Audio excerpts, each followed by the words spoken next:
Allora, buongiorno a tutti o buonasera cari studenti, come state? Grazie mille Fragile Venus che mi ha detto che non senti. Benvenuti a tutti, sono Manu Venditti di Italy Made Easy con una sessione di domande e risposte per studenti di livello principiante. Hold on Manu, aspetta. Hello and welcome. Good evening everybody. Buonasera. Manu Venditti, Italy Made Easy, helping you today with beginner level stuff. So Q&A session. It will be in English, so I can explain everything and you can follow. And you'll get to ask me anything that bothers you with beginner level Italian stuff. But before we do that, we usually spend the first 10 minutes chit-chatting in Italian. So I'll just wait for... Still no audio? Mi sentite? Buonasera a tutti, buonasera Brasile, buonasera Stati Uniti. Mi sentite, no? A me sembra tutto ok. Ecco il microfono. Audio perfetto. Ok, allora, come ho detto, questa sessione di domande e risposte è per studenti principianti, quindi studenti che hanno cominciato adesso a studiare l'italiano o diciamo in un periodo di 6 mesi, ok? Quindi se studi italiano da 6 mesi, questo video è per te. And don't worry, you'll get to ask your questions in English, French, Spanish or Portuguese, and I will still answer in English because that's the universal world language for this channel. But we're going to spend the first 10 minutes chit-chatting. Now that I see there's 15 of you, something is wrong. Qualcosa non va. Qualcosa non va. Something is wrong. YouTube generalmente manda una notifica e arrivano qui subito 100 studenti. 100. Oggi, strano, solo 17. Ma una cosa è vera. Oggi ho cominciato 2 ore più tardi. 2 ore più tardi. 2 hours later. That's when I started today. Quindi forse questo è il problema. Non lo so. It took effort to find it. I know. YouTube, devo parlare con te, ok? YouTube, perché non mandi la notifica? Questo è un vero problema, è un vero problema. YouTube fa queste cose, non so perché, quindi abbiamo un piccolo gruppo di studenti. Vedo che non siete tutti studenti principianti. You're not all beginner level students, but that's okay. Allora, dove siete? Abbiamo un piccolo gruppo, quindi posso parlare con tutti. Ed Schipani, dove sei? Niente notifica. Mi dispiace, devo veramente arrabbiarmi con YouTube. Arrabbiarsi significa to get angry. Devo arrabbiarmi con YouTube. Allora, Ed, sei a Toronto, in Canada. Perfetto. Jim, tu dove sei?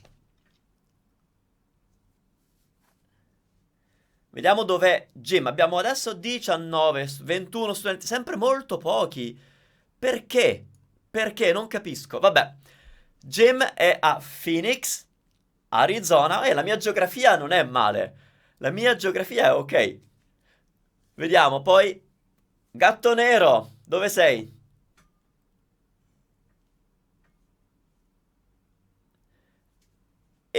Evietaresa? Non capite? Sto imparando l'italiano. Bene, ma neanche tu sei beginner. Tu non sei principiante. You're not a beginner. Sto imparando a un livello molto più avanzato, Ok. Gatto Nero sono in New England, Stati Uniti d'America. Generalmente diciamo America, ma dobbiamo dire, o dovremmo dire, we should say, Stati Uniti d'America. Bilbs Frods, hi Manu, thank you from my iPad. Ok. What's the timer for? Il timer è per quando cominciamo la sessione di Q&A, domande e risposte. That's when we start the Q&A. For now, we're just chatting, just waiting for the numbers to go up. Felicia, buonasera. But yeah, YouTube did not send a notification, so it's going to be a very small group, which means I get to answer all of your questions.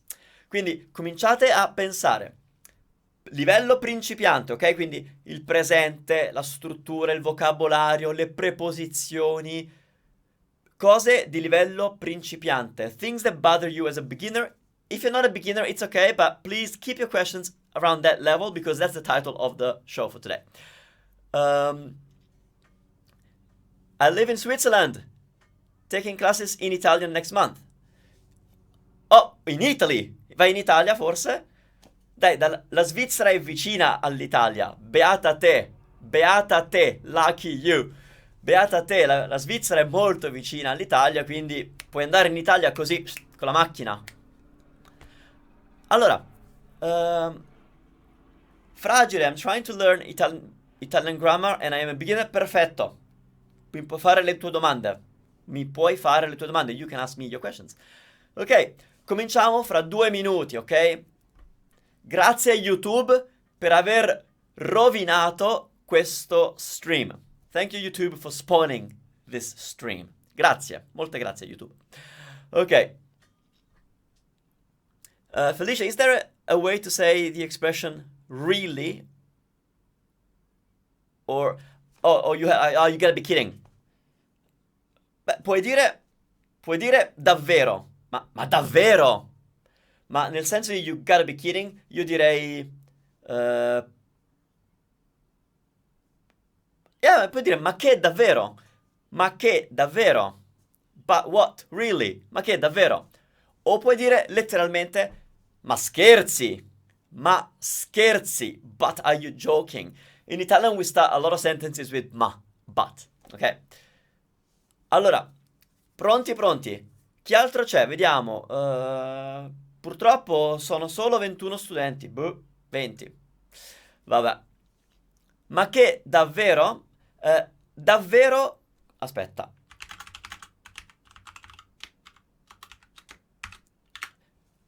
Davvero è una parola. Davvero. Interessante, no? Allora. Quindi, abbiamo ancora 1 minuto prima di cominciare. Buonasera a Pack of... I thought it was Wolves. No, Pack of... I can't read. California, buonasera, California. Buonasera a tutti. Buonasera a tutti. Cominciamo veramente adesso. Quindi metto la musica, poi torno e passiamo all'inglese per le domande e le risposte, ok? Ciao a tutti, ciao a tutti. Shanti, dove sei? Ok, I'm going to Rome for 3 weeks on an Italian training school in November. Complimenti. I'm very nervous, pure immersion, I'm beginner level. Any advice for surviving? You'll be fine at the school. The problem is going to be outside of the school, where Italians will try and talk to you in Italian and you're still learning, but it's a great experience. It's a great experience. I did that in Spain, loved it. I've already knew I spoke Spanish. Anyway, ok, allora cominciamo adesso e ci vediamo fra poco.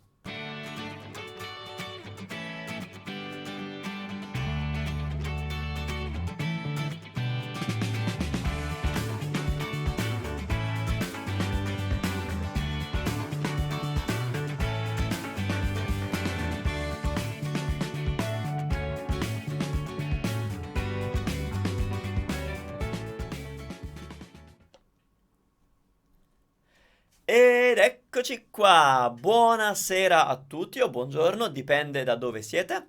Io sono Manu, sono il tuo insegnante di italiano e oggi ho una sessione di domande e risposte per studenti principianti. And therefore I'm going to switch to English because this session is for beginner students of the Italian language. So you basically do not understand a lot of Italian and I'm here to help you with the things that bother you when you're starting. Okay, I've already seen a couple of good questions, so I'm going to help you with that. Since YouTube did not send the notification, it's a very small group, so I might get to answer all of your questions, so it's good for you. I'm going to start with Bilb's Froz, because you were asking about surviving Italy during your immersion course. The immersion course will be fine. Of course, they'll speak to you in Italian, but you'll be surrounded by non-Italians, and so it's going to be just a fun experience. What you have to do is worry about when you're outside of the school. But I'll tell you, look, it's not going to be easy, but my advice to you as somebody who's learned languages is don't hang out with the other students. You'll be the antisocial, but try to not hang out with the other Americans or the other whatever they're from. Yes, in school you're with them. Ideally, try and hang out with people from a different nationality in school, because their mistakes are going to be different from what mistakes that people from the same language as you would make. So try and avoid the speakers of your language while you're in the school. And then when you're out, be a little antisocial and just dig, look for Italians, go shopping, go to markets, but don't go with your friends if you can, because you'll be tempted to speak English. Which obviously it's an easy fallback, because it's English, it's easy. Ok, allora, buonasera a tutti. Evie Teresa? Mi piace la domanda. In English we sometimes say come on sarcastically, or in disbelief. In English cartoons dubbed in Italian, I hear andiamo for this, but is that wrong? Yeah, we could say that, but I think the more natural way would be if you're trying to say, oh, come on sarcastically. Well, it's really hard because there are so many contexts when you could say come on sarcastically, but I'm going to say that the most common that I would say is ma dai, ma dai. Ma dai, which literally is but give, but you give. So I don't know, ma dai. That would be the most surprised way of saying, oh, come on. Yeah, ma dai, esattamente così, ma dai. Sì, sì. Buonasera Louisiana, buonasera. Diana, my question is, how do you use quindi? I hear the word a lot and I don't understand the context. Okay, good. But I love the way you phrased your question, because I can tell you the translation of quindi, and I will. But I like that you were working on the context, because that is key. Giving a translation of words, usually it's not very useful unless it's an object. I've used this before, but questo si chiama cavalletto, or treppiedi. And you're not going to get confused with another word in English. That's a tripod. Funny looking one. But so objects, okay. But for words like that one, giving a translation will usually not work because it's the context. But I like that you didn't understand the context. So, quindi is mainly used as an empty filler word. It's like saying, so, what are we going to do? The more common one is allora. Allora. So, okay, so you talk to me and you're kind of like not getting to the point about what we're going to do tonight. And then I say, e quindi che facciamo? So, what are we going to do? Quindi che facciamo? So I could have used e allora che facciamo? Quindi e allora synonyms in that case.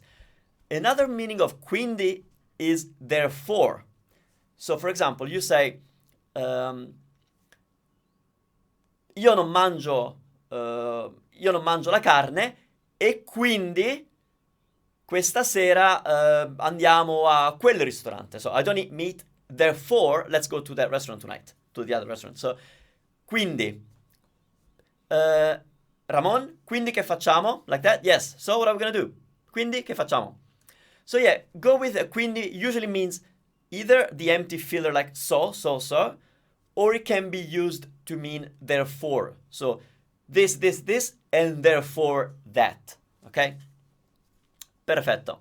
Melanie, how would you introduce your children when you are in Italy? Do you use American accent or Italian accent and pronunciation? Oh, okay, good. Great question, Melanie. Ciao, Melanie.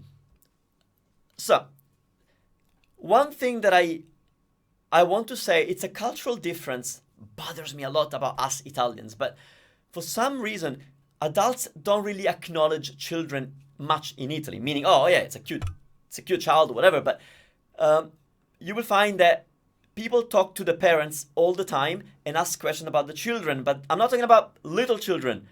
This happens to me. I'm 43, okay? But yeah, whenever an Italian is with parents, when the parents meet people, they will ask questions about you, about me, in your presence to the parents. It's so weird, but so it's going to be interesting to see whether Italians will interact with your children. Now, pronunciation-wise, are you talking about their names? I would Italianize what you're saying. even if it's a name that you think it's quite common, Italians will prefer to hear it in an Italian way, okay? So Charles, Andrew, Philip, Marsha, Jennifer. So I would Italianize the pronunciation of the name so that the Italian person can get it, can understand and remember that. Now, I'm not sure what you mean by, do you use American accent or Italian accent? Like, for the name, I think you meant for the names, okay? Confirm that and I'll move on to another question. Allora, buonasera a tutti. So, everybody, we're here doing a Q&A session in English to help beginner students of Italian with the basic things that you wonder when you start. It's a small group today because YouTube didn't send a notification, but I love being here with you and we'll spend another 20 minutes or so together, maybe a bit less. Ok, buonasera San Paolo. Sì, in italiano diciamo San Paolo. San Paolo. Ok, Melanie. Oh, you again. How would you pronounce M? Okay, so it was about the name. Okay, I'll say Emma, and I'm going to skip Alice. So Emma, Jack. With Alice, I tell you, if you said to an Italian Alice or Alice, they would just mess it up. They would not understand what sort of name that is. So I would say Alice. Alice is the exact Italian equivalent of that name for girls. So if Alice is a girl, then I would say Alice. And I would say it in Italian. That way the Italians will kind of be able to visualize the spelling of the name. If you said Alice, they wouldn't know. They wouldn't know. Now, if you want them to really call your child Alice, then say Alice. Alice, probably. Okay? Evi Teresa, my mother told me that Madai, I want to be sure, yeah, Madai, see, Madai, come on. Like, Madai, you're joking, or Madai, are you serious? Like, it's always Madai, very common. Allora, Nelsi, capisco l'italiano, ma non parlo bene. È normale, it's very normal, especially if you're here and you're a beginner, that's normal. It takes a lot of time, effort to be able to understand a foreign language. It's usually normal to be able to speak it first. So don't worry. You have to work on hearing the language. So spend most of your study time hearing the language. Not studying it, just play Italian stuff all the time. Watch movies in Italian, watch Italian TV, watch YouTube videos in Italian, vloggers, anything in Italian. You don't have to understand, just hear it. You want your brain to hear as much Italian as possible, and magically, one day, you'll understand. While you're still studying, obviously.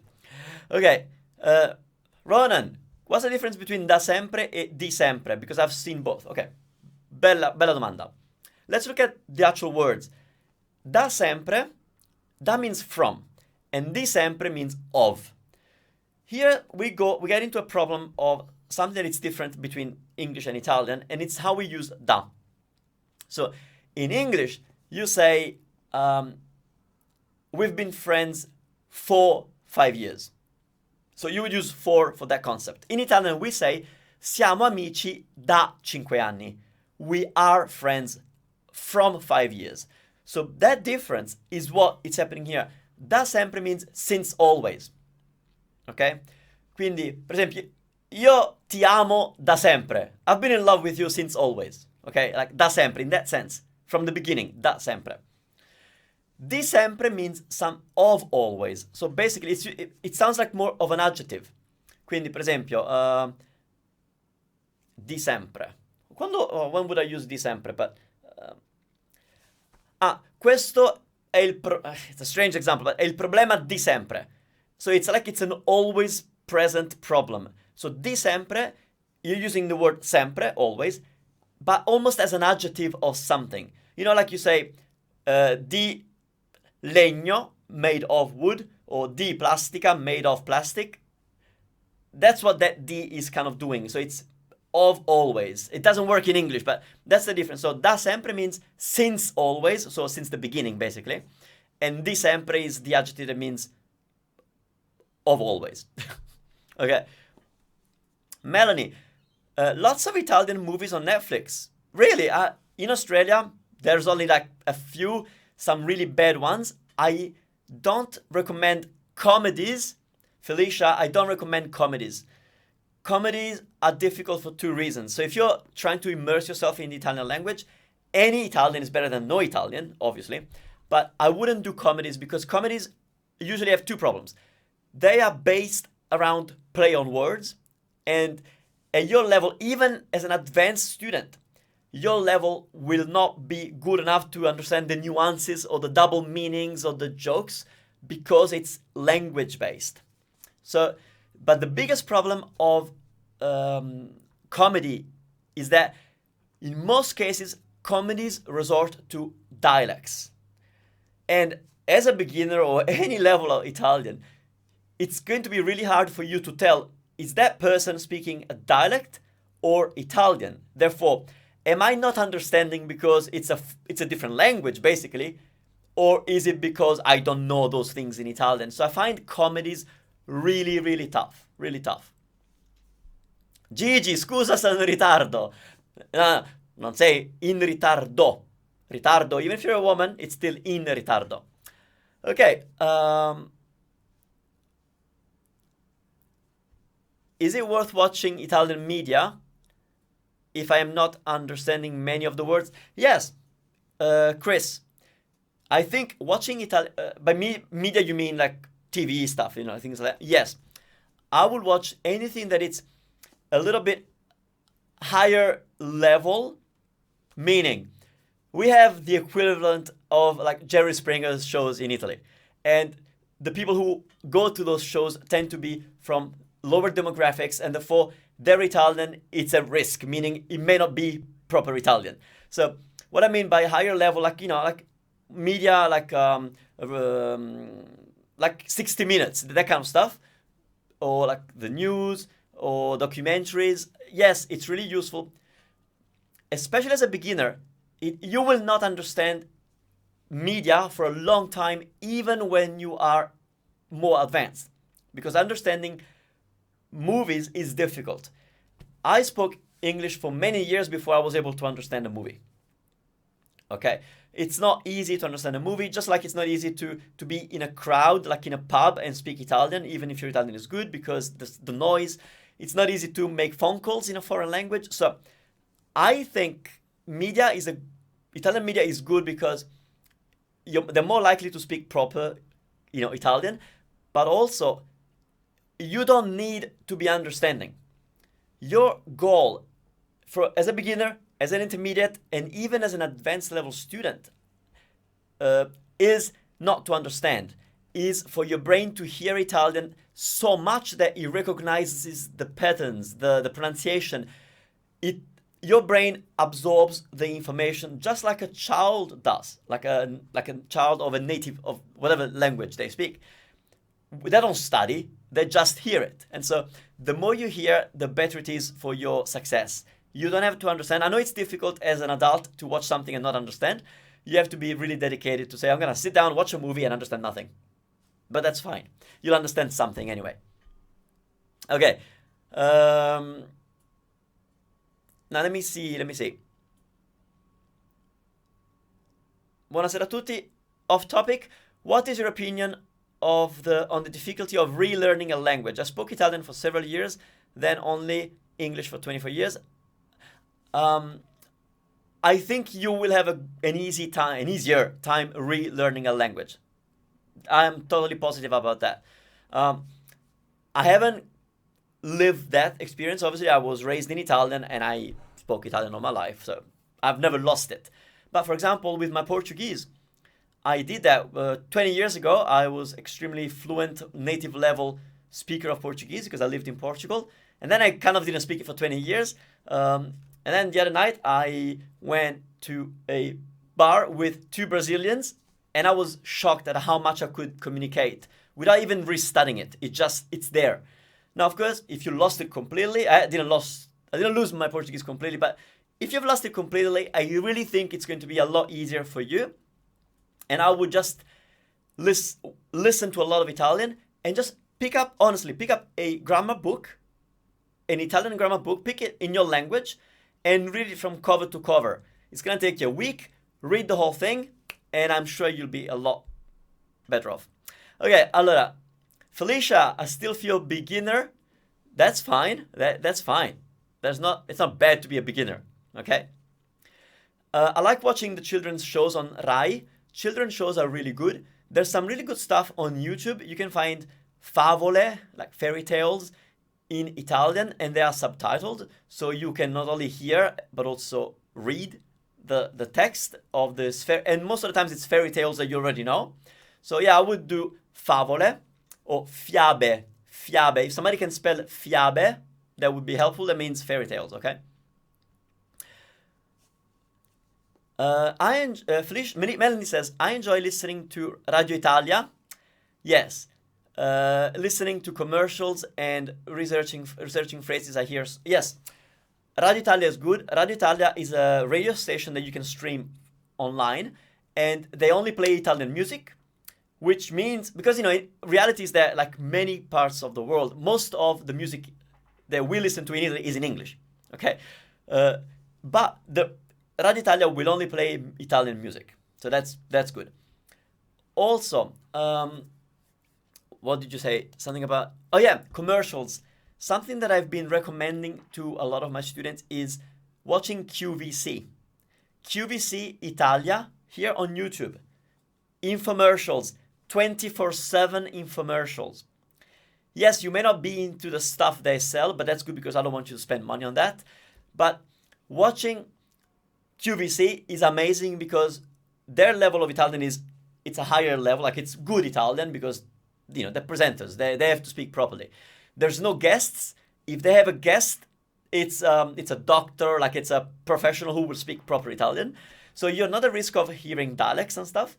And the diction is really good. But the best part of QVC is that they sell you things that you can see. So if they say words that you don't know, which is likely to happen, even if you're advanced level, you can see what they're talking about because they're touching it. So it's a very good way to improve your comprehension and your vocabulary. So, bene. What else is there?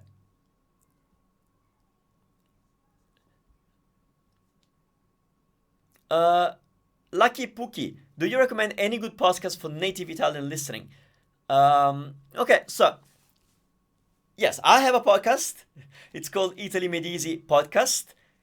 It comes out every fortnight I say it Mondays, but then I forget that iTunes will take some time to publish it on Tuesday. Anyway, that's a really good podcast because I speak Italian the whole time, but then you can get the PDF, the recording. It's helpful, and some comprehension exercises. Now, in terms of what I would listen, I know that there's the slow news in Italian or something like that, or news in slow Italian. Grazie Chris. I'll read your question in a second. It's not even a question. Siete adorabili, siete fantastici. Io mi diverto così tanto a fare questo. I have so much fun doing this because I'm talking to amazing people. Everybody's amazing, not just Chris because he sent me $2, okay? It's just the idea that you would do that without even asking a question. Grazie mille, Chris. Grazie. Okay. Melanie, QVC Italia is on YouTube 24/7. So, now, what is the best podcast for you? As a beginner, I think Italy Made Easy Podcast is going to be helpful. My newsletter, which comes out every fortnight as well, every 2 weeks on the other Monday, is also useful because it's text with a translation and I read it. So you can hear it, you can not look at the text for the first few times, see what you understand, and then do some shadowing once you've got the text. So it's really good. As a beginner, that's as far as I would go. In terms of podcasts, I would actually find stuff that Italians listen to. Don't look for things created for you, learner of Italian, but look for what Italians listen to. So how do you do that? Well, if you're into baseball, just find Italians talking about baseball. That's a random thing, but I come from a town in Italy where baseball is more bigger than soccer. It's one of the few places in Italy. So yeah, just baseball. But whatever you're into, find Italians that talk about that on a podcast or on a YouTube channel. And yes, you will not understand most of it, but that is the best practice, I think.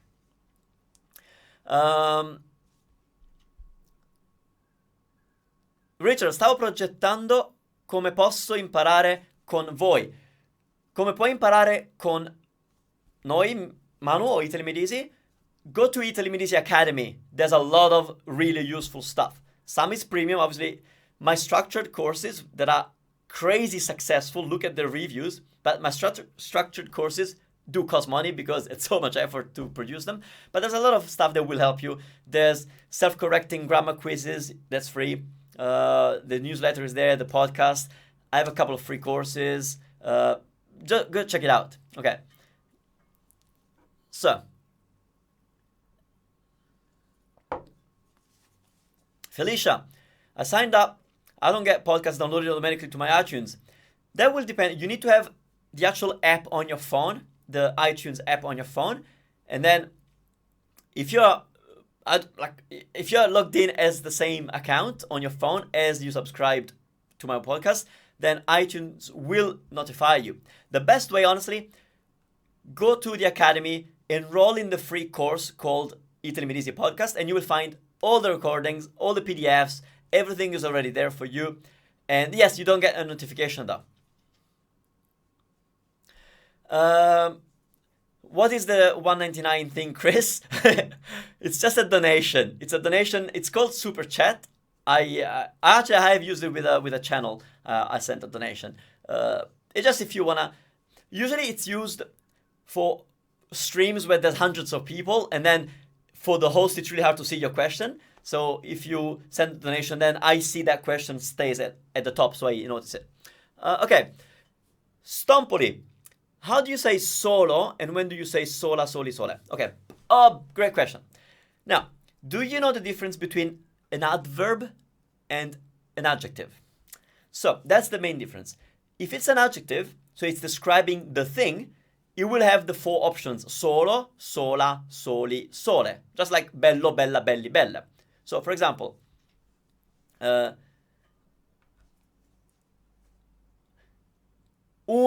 if I want to say just, so solo means just or only, okay?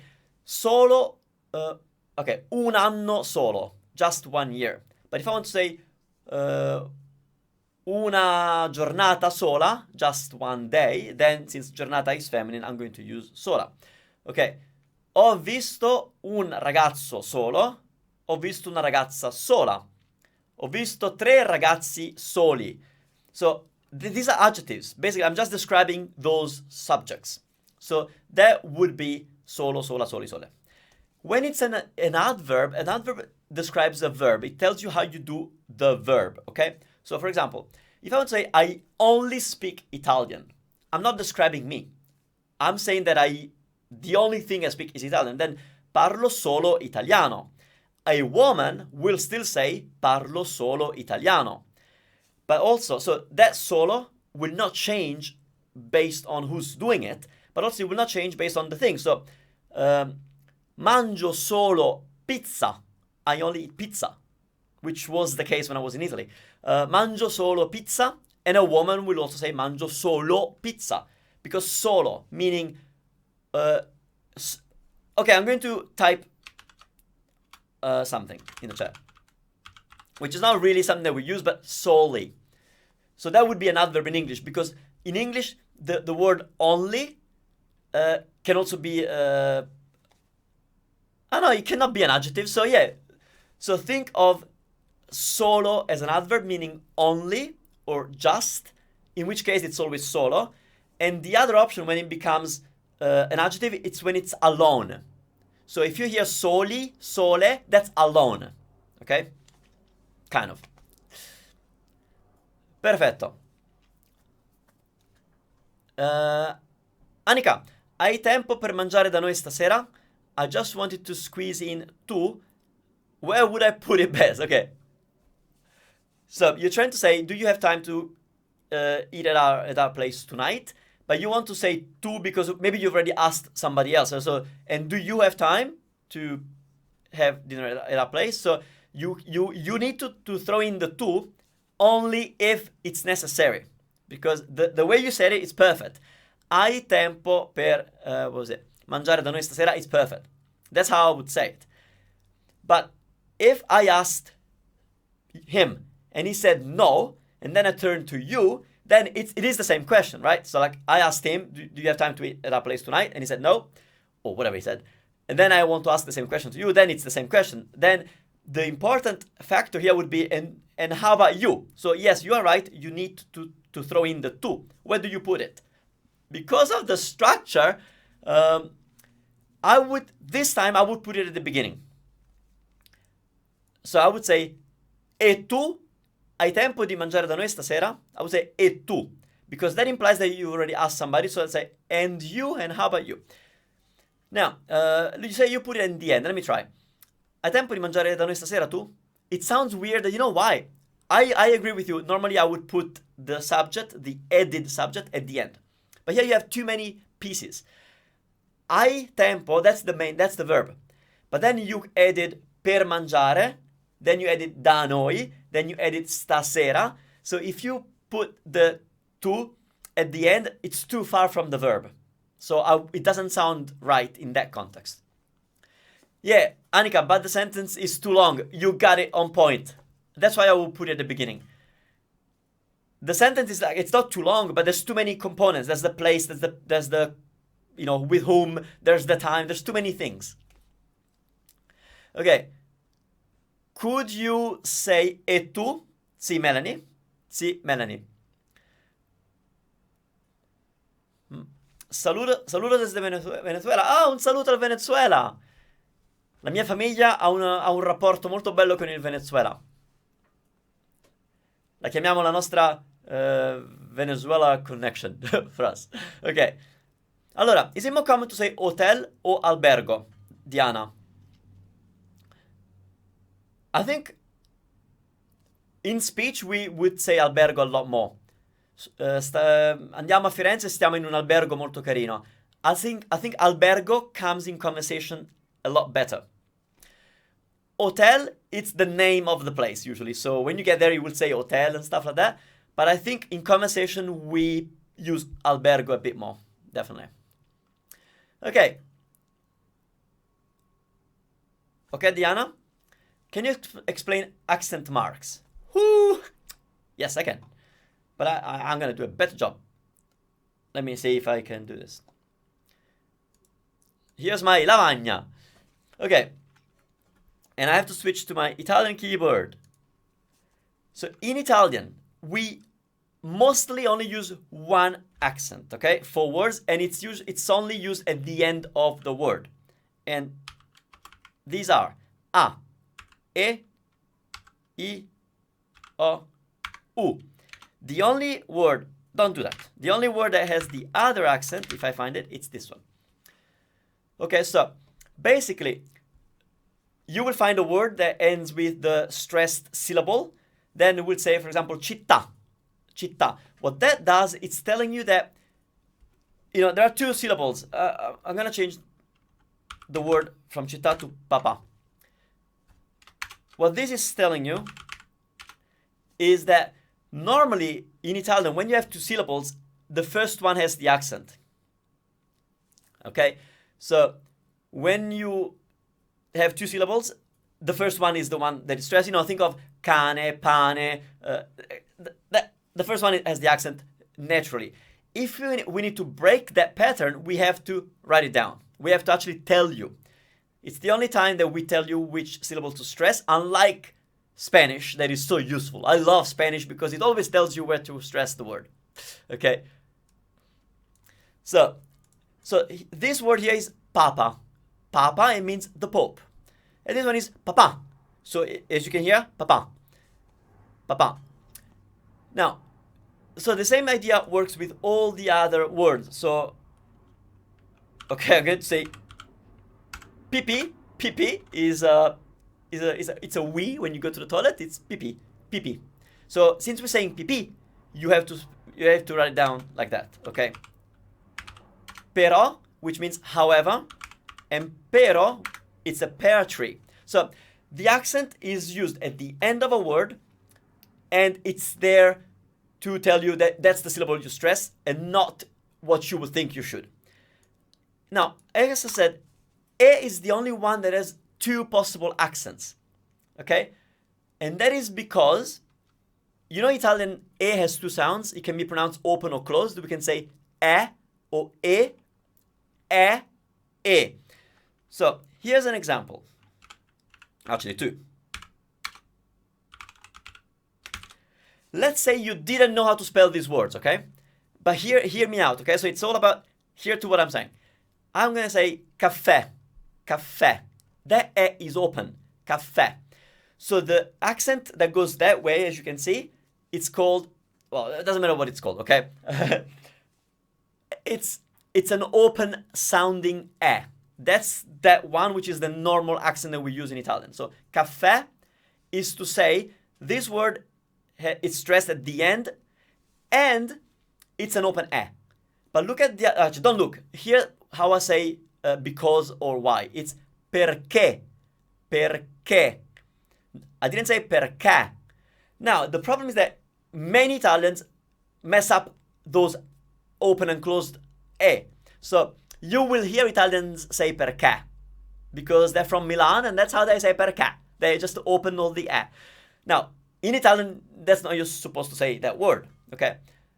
So, since it's pronounced perché, that is the accent that tells me that the E is stressed, but it's closed. Okay, so that's the only vowel that actually does that. Now, let me come back to the chat. Here we go. Okay, perfetto. Great questions about the accents. See, this live has been going on for quite a while, but hey, it's a small group. If I can help you, I will help you. Also, we don't need to subtitle this because I'm speaking English, so it saves us a lot of money because we don't have to transcribe the video. Actually, as much as I never, ever almost acknowledge money or, you know, go and buy my course, because for me, like, I like to help you. I'm a language coach. I love languages. I love the idea that you're wanting to speak Italian to me and to my family and my friends. So I'm just happy to help. But I appreciate your donations because there is a cost to doing what we do, the newsletters, there's the audio edit. There's a lot of people, actually. Italy Medici has 3 permanent people working alongside with me, and then there's another 3 or 4 helping out every now and then. So I appreciate everything you do for us. Okay. Annika, go buy his course. No, buy whatever helps you. Now, I saw a question. Nelsi, insegni italiano ai brasiliani? Tecnicamente, no. Il mio canale è per anglofoni. So I do talk to English speakers. That's who I create all my content for because I picked that as the widest audience that I could reach. I know I leave out a lot of people. My advanced content is fine because it's all in Italian. It doesn't use English, so it's all in Italian. It's useful, but for lower levels, I picked English speakers. I do recommend Italiano Automatico, Alberto, because he does specifically work with Portuguese. Okay?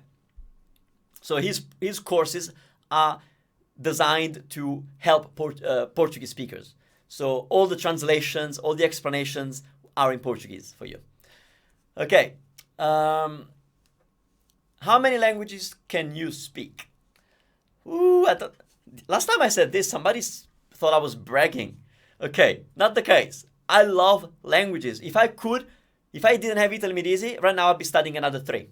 But I work 20 hours a day, I don't have time. But italiano, native language, la madrelingua italiana. Inglese, lo uso tutti I giorni.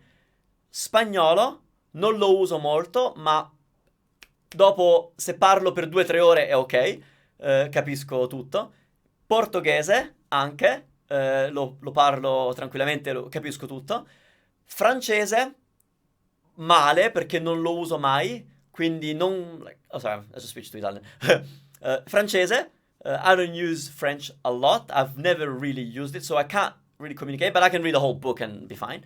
And I've been working on Japanese very slowly. Okay. Gatto Nero, could you mention formal versus informal speech? Yes. Great question. Okay.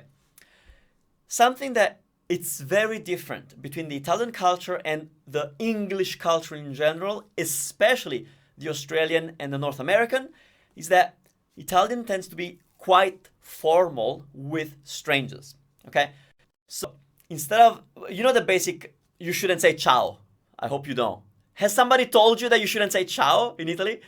Unless you're friends with them. But Italians, like the way we speak Italian is more like if you think of the proper British English. So, Shanti e Chris. Grazie mille, grazie mille.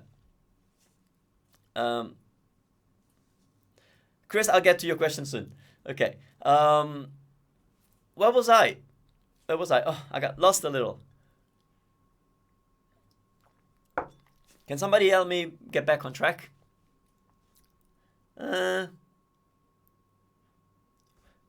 Yes, grazie, grazie. Oh, mamma mia. Vabbè. Allora, so yeah, you should never say ciao to strangers. So it's more like, imagine, oh, good afternoon, sir. It's that kind of formality. So when you, as if you're an adult and you're dealing with mature, like, like adult people, then we would tend to opt for the formal address. This affects two things. It affects which person of the verb you will use in conjugation. You're not going to use the second person, so you will not use the verb that goes with tu. You're going to use the verb that goes with lei or lui, the he or she. We'll get to that in a second. But it also changes the greetings. So we don't say ciao, we will say buongiorno, buonasera, anche buon pomeriggio, buonanotte, it's not a greeting, arrivederci, arrivederla. So we have greeting, like formal greetings. Now, you were talking about the titles, the addresses, okay? So I'm going to switch to my whiteboard again, which means that you're not going to see the chat for a little bit. But okay, so here's the thing. If we are talking to a man, we talk to the man directly. If you don't know the name, you just say signore. Quindi scusi, signore. Excuse me, sir. So that's how we would say sir, basically, without knowing the name of that person. If you know the name, you actually have to know the last name. And it will be signor plus the last name. I'm going to use my name. Oops. Signor Venditti. So you have to say signor. You don't say signore Venditti, okay?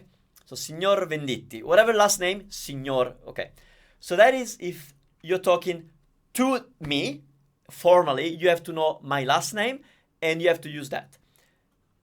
Something that we do with the elderly or with people that we're really, really familiar with. For example, if your best friend's parents, you basically grew up with them, you're still respectful to them, but they're like family, then, or they're very, very old, then we can use signor and the first name, Signor Gianni. So that's a familiarity thing that still shows respect. For women, it's going to be... sorry, there's one more thing that I need to say about this form of address.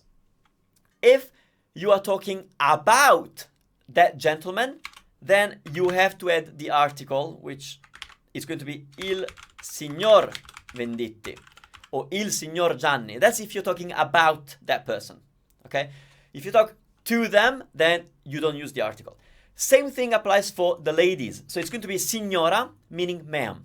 So, scusi signora, sa che ore sono? Do you know what the time is? So, signora means ma'am, lady, okay? Talking, like as in, you don't call people lady, but... if you know the last name, then it will be Signora Venditti, Mrs. Venditti. Buonasera, come sta, Signora Venditti? Okay? If you know the first name, then it would be Signora Gianna. Okay? And if you are talking about her, then you would say La Signora Venditti or La Signora Gianna. Okay? So that's the idea for the greetings, the titles that we use. We don't only use signora and signora. If somebody is a professor, Italians care about titles, so you would say Professor Venditti. If it was a lady, professoressa Venditti, ok?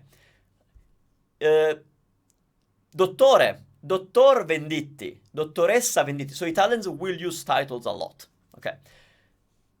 Now, in terms of verbs, that's a little easier in a way. So instead of saying come stai, which implies that the subject is tu, in Italian we will say come sta, which implies that the subject is lei.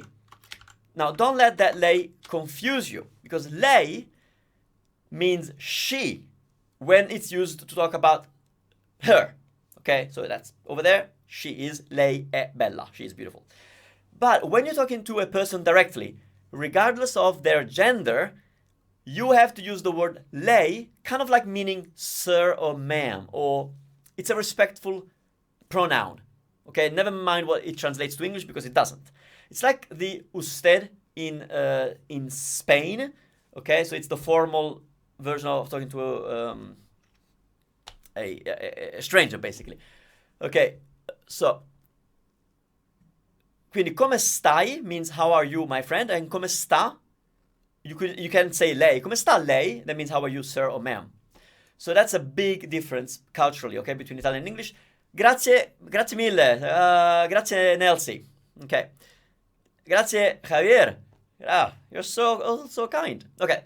Let me go back to Chris's question, which I'm gonna get to in a second. Which was, so many languages, do you have a strategy you like? Yes. Let me talk about strategy for language learning. Now, of course, we're talking, if it's a language that has the same script, then that's the strategy I'm recommending. So for example, if you speak English and you're learning French, Italian, then we use the same script, then that's the strategy that I would use, okay? If it's a different script, it's a little bit difficult because I wouldn't worry about learning the script, but it's really hard to find material that you can use because you don't understand the script. So, like Chinese, Arabic, Japanese, like that's going to be difficult. But for Italian or any other Romance language or any language that uses script, Germanic languages, I would do this.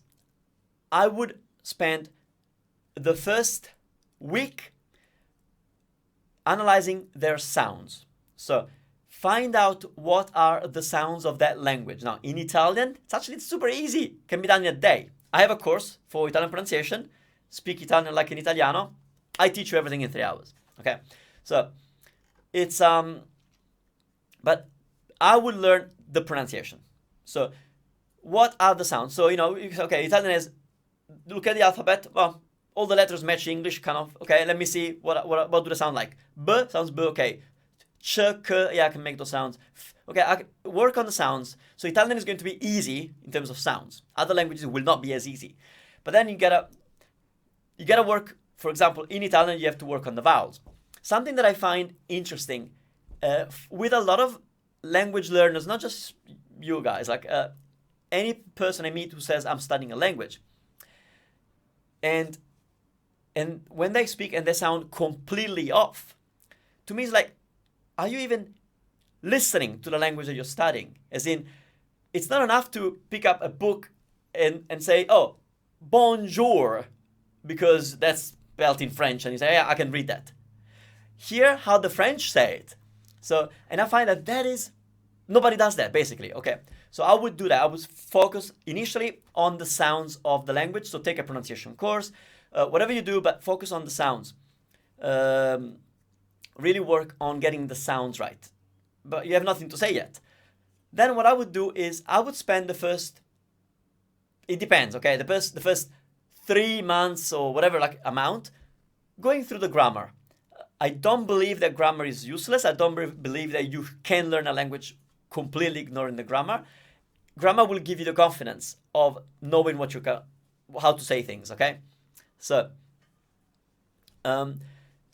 take the time to see, okay, how does this language work? How is it same as my language and how is it different? So, in the case of Italian, pick up a grammar book, read it from cover to cover. Don't worry about mastering what they're telling you. Just get an idea of how it works, okay? While you're doing that, you start your immersion. So while you're reading the grammar, which means you still know nothing, you spend as much time as possible hearing that language. You watch movies, you listen to stuff, even if you understand nothing basically at this stage. But you know the sounds, so you are able to hear something. So let's do an exercise, okay? I'm going to say something that I hope you don't know.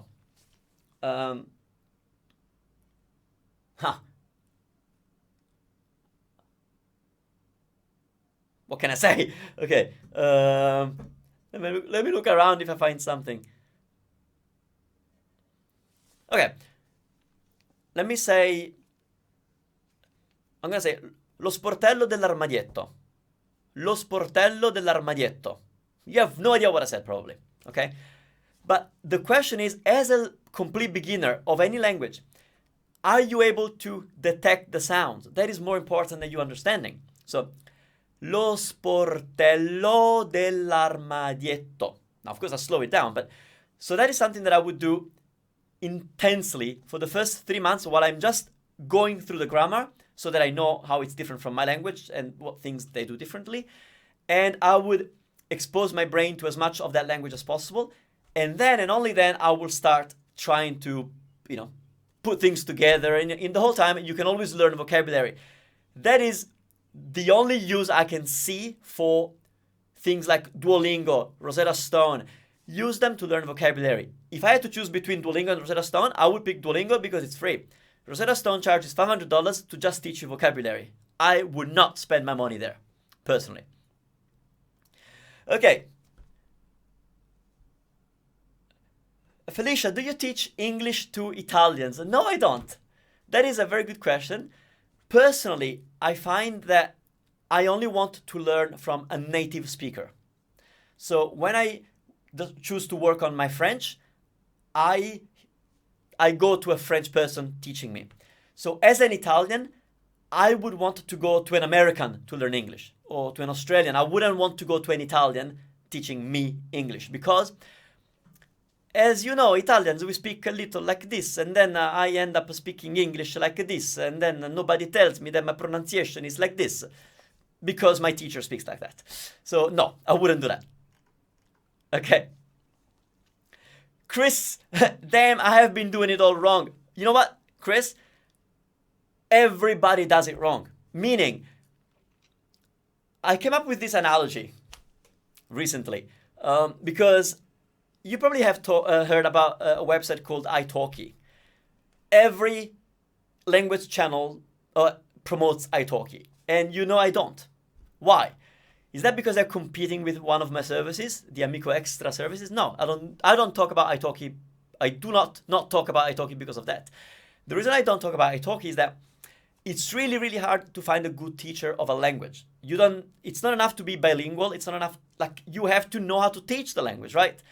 And most people on italki will say that they're teachers, but who knows?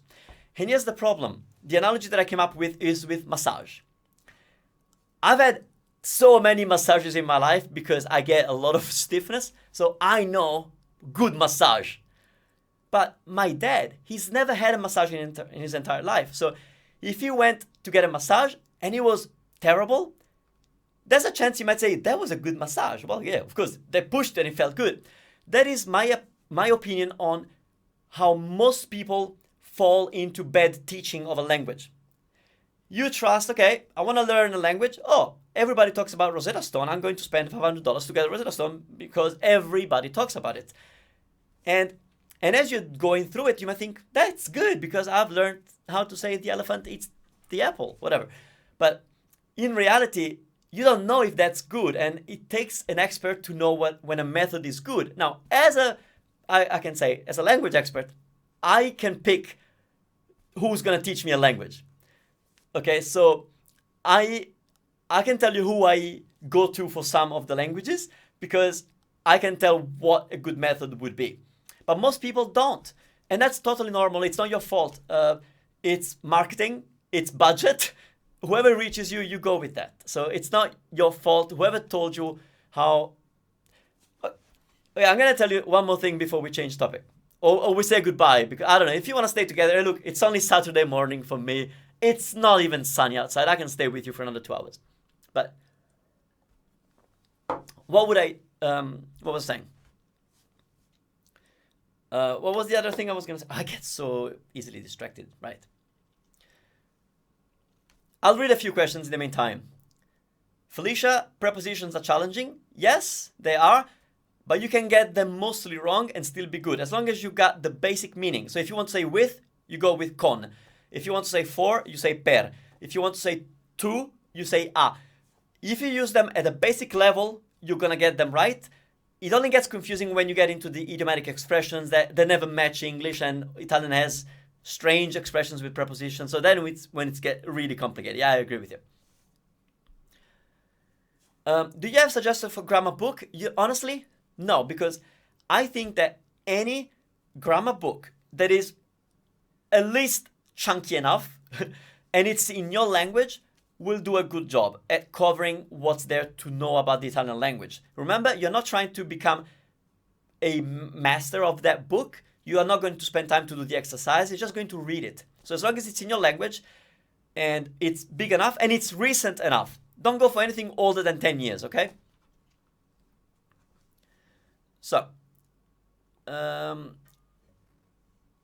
forgot what I wanted to say, but anyway. Ok, studenti, se avete altre domande, fatemi pure le domande. Just ask me the questions. I love to talk to you as a language coach, and I think you got it.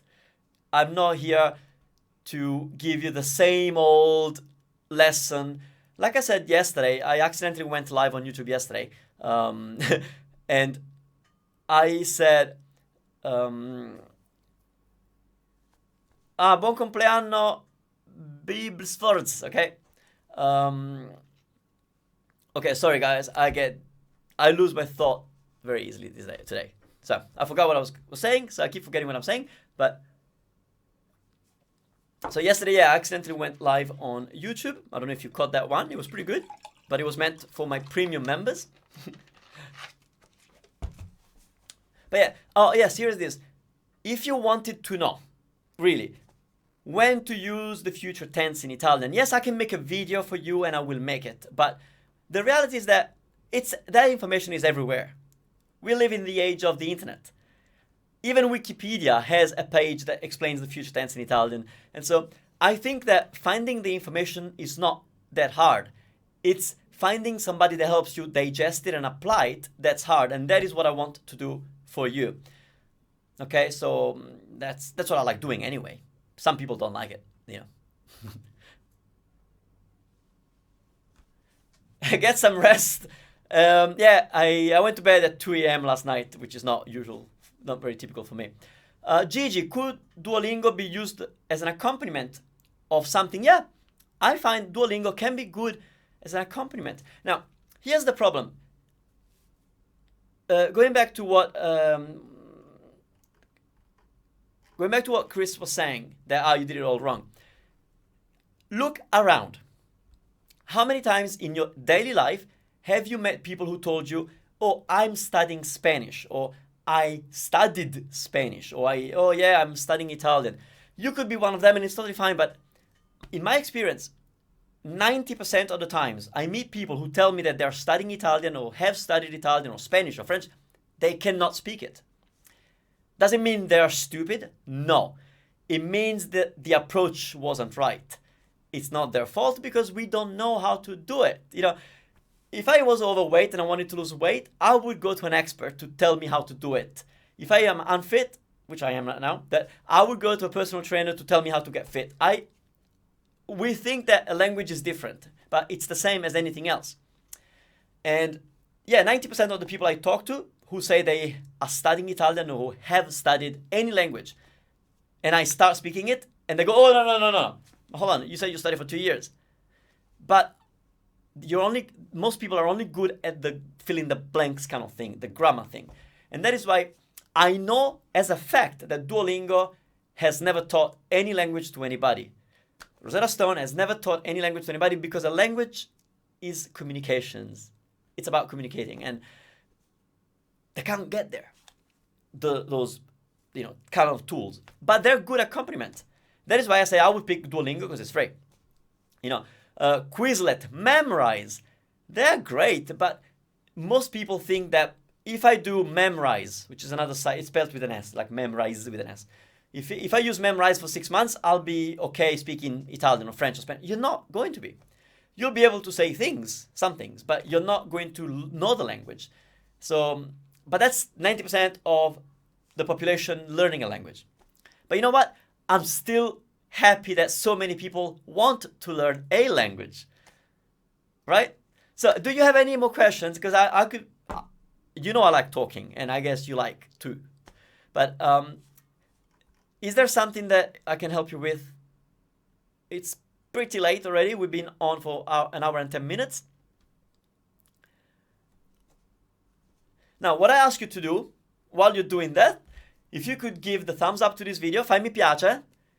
If you could subscribe, but you gotta subscribe because you are one of the few people who got the notification, so you gotta subscribe. But if you can share, distribute anything, tell your peers, if you're at school, tell everybody else that we do this on Italy Made Easy, because the bigger Italy Made Easy gets, the more I can do for you, ok? Sono le 3 di mattina in Germania. Buonanotte Annika, buonanotte a tutti. Buon compleanno a Bibs Frods. Sorry if I butcher your names because I don't know how to say them. Grazie a tutti, grazie veramente mille per la compagnia, per le domande. Vi adoro. I'm determined to speak one other language. Vado a letto, fantastico. Vai a letto e sogna questa cosa. Sogna di saper parlare italiano. Like, dream about being able to speak Italian because it's so cool. It's so cool.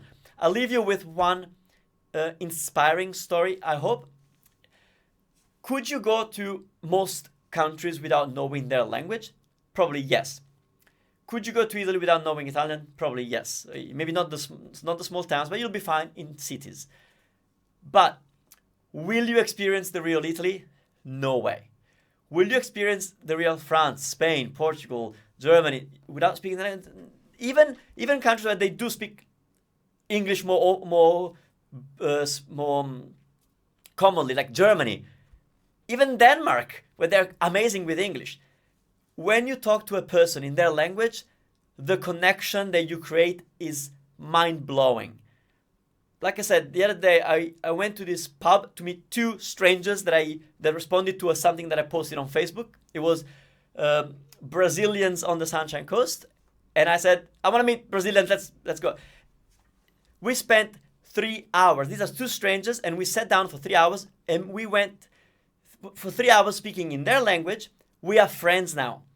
I tell you, if those people had caught up with somebody else and they spoke English, they still would have had a good time, but they probably are not going to build a relationship. When people talk to us in our language, we feel like we can open up more and they know us more. That is why I've always done all I could in my life to learn as many languages as possible. I love talking to people. I love people. And of course I can talk to you in English, but if your native language is Japanese or French or German, whatever, and we connect at that level, it's just crazy how much deeper our friendship will go, and therefore my experience of your country. So I wish that for you to be able to communicate in Italian. You don't have to be fluent. You don't have to be perfect. You don't have to speak like a native Italian. You just have to be able to communicate and show that you are interested in the culture. In my case, Italian, obviously. Ok, grazie mille studenti. Vado al lavoro perché ho tanto lavoro. Ho veramente molto lavoro, anzi chiedo scusa se sei uno studente di Italy Made Easy Academy, scusa perché sono un po' in ritardo con il lavoro, sono in ritardo con il support di email, quindi per favore perdonami se non ho risposto alle tue email, ok? Forgive me if I haven't responded to your email yet, I've been super busy. Ok, grazie mille, buonanotte a tutti, buona giornata e ci vediamo alla prossima volta, ciao ciao.